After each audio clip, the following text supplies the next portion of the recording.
Le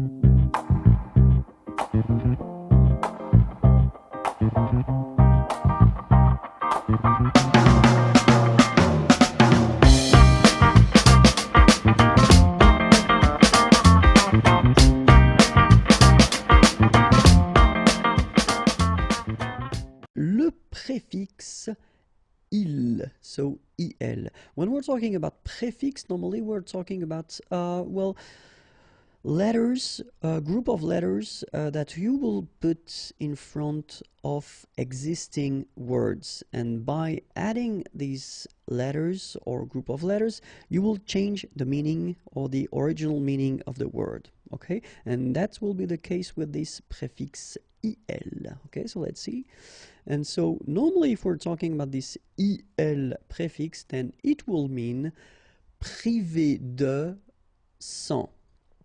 Okay, and this is actually what it means in English, so without or then, well, less. Okay, so that will be the meaning of this il prefix.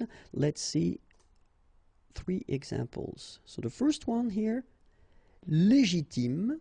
Okay, so légitime.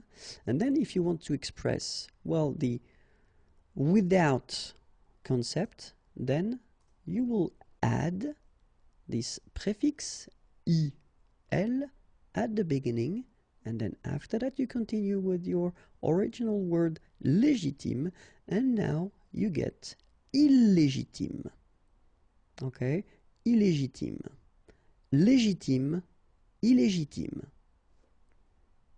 Second example, lisible. Okay, lisible, and then same idea, you just add this il in front, and then you get illisible, illisible. And the last one, légal.